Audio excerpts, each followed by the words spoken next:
ঢাকার শহরে এক টুকরো জমির আশা কে না করে বলেন তো? আর আমরাও তার ব্যতিক্রম নই। চিন্তায় থাকি, আশায় থাকি কবে স্বপ্নটা পূরণ হবে। তবে স্বপ্ন বাস্তবায়ন কবে হবে সেটা আল্লাহ জানে। তবে আমরা আজ দেখতে যাচ্ছি এক টুকরো জমি, এক টুকরো না ২-৩ টুকরোই জমি দেখতে যাচ্ছি এবং কার জন্য দেখতে যাচ্ছি এবং কোথায় দেখতে যাচ্ছি সেটাই আজ আপনাদের সাথে শেয়ার করব। আসসালামু আলাইকুম, সবাই কেমন আছেন? আশা করছি ভালো আছেন।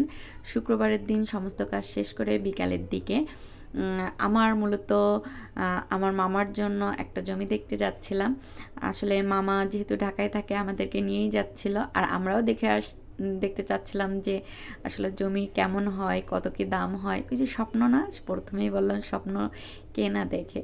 তো স্বপ্ন দেখছি যদি ভবিষ্যতে কোনো দিন এক টুকরো জমি কিনতে পারি ঢাকার শহরে।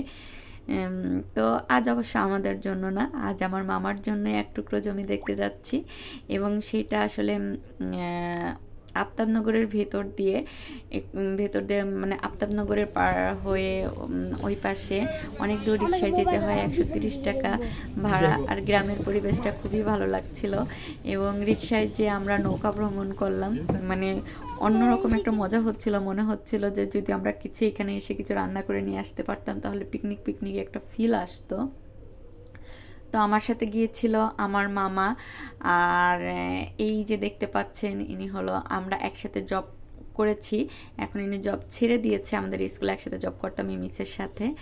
তো আর হাজব্যান্ড আছে, বাচ্চা আছে, তারাও জমি কিনতে চাচ্ছে। যেহেতু এখন জমির এত দাম, একা একা আসলে জমি কেনা সম্ভব না।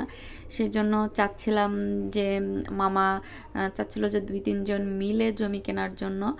আর সেহেতু মিস যেহেতু কিনবে, আমি বললাম যে মামা এরকম জমি দেখতে যাচ্ছে, আপনারা যাবেন কিনা। তো তারাও রাজি হয়ে গেল। আমরা শুক্রবারের দিন সবাই একসাথে বের হয়ে গেলাম। আর আসলে জমি কেনা হবে কিনা সেটা পরের কথা, কিন্তু অন্যরকম একটা মজা হয়েছে। গ্রামের একটা ফিল পেয়েছি এখানে, যে ঢাকার পাশে যে এত সুন্দর একটা পরিবেশ আছে সেটা আসলে মানে কখনো কল্পনাও করিনি। মনে করেছে ঢাকার শহর তো ঢাকার শহরেই।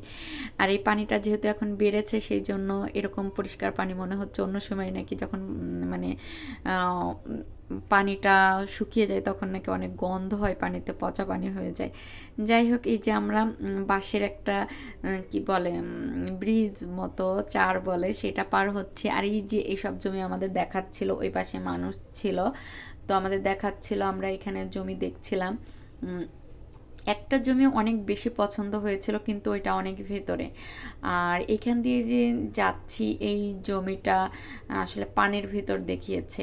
আর সবসময় আসলে ভিডিও, ওনাদের সাথে কথা বলছিলাম, সবসময় ভিডিও করতে পারিনি। তো আসলে জমি কোন কোন জমি দেখেছি সেটাও আসলে দেখাতে পারছে না। আর এই যে আমার মামা, মূলত এই মামার জন্যই আমরা জমি দেখতে যাচ্ছিলাম। আমার সামনে আছে মামা। তো এই যে জমি দেখছি, যে আমাদের পাশে যে পানি দেখা যাচ্ছে, আসলে পানির জন্য বেশি পছন্দ হয়নি। কারণ এই জমি এখন কিনে অনেক টাকাই চাচ্ছিল, দাম না বলি। তো কিনে যদি আমি মাটি ভরাট করতে যাই তাহলে অনেক খরচ হয়ে যাবে, এটা মামা বলেছে যে অনেক বেশি খরচ হয়ে যাবে। আর ঢাকা থেকে এটা একটু রিমোট এলাকা, তো অনেক দূরেই, সে হিসাবে পছন্দ হয়নি। তবে আমার খুব ভালো লেগেছে, যেহেতু আমি গ্রামের মেয়ে, গ্রাম্য একটা পরিবেশ পেয়ে আমার খুবই ভালো লেগেছে। গরু ছাগলের একটা মানে একটা কী বলবো, গরুর একটা স্মেল পাচ্ছিলাম, চারপাশে একটা পরিবেশ পাচ্ছিলাম, নদী ছিল, সব মিলে খুবই ভালো লাগছিল। আর এই যে এটা মানে কি বলবো, এই চারপাশে এটা রাউন্ডটা করা আছে, এটাও একটি দেখালো জমিটা, এটাও ভালো লাগছিল কিন্তু অনেক পানি ছিল, এটাই সমস্যা। যাই হোক, এই জমি দেখলাম, আসলে নেওয়া হবে কি না হবে জানি না, তবে এটাই আপনাদের সাথে শেয়ার করার ছিল আজ। তবে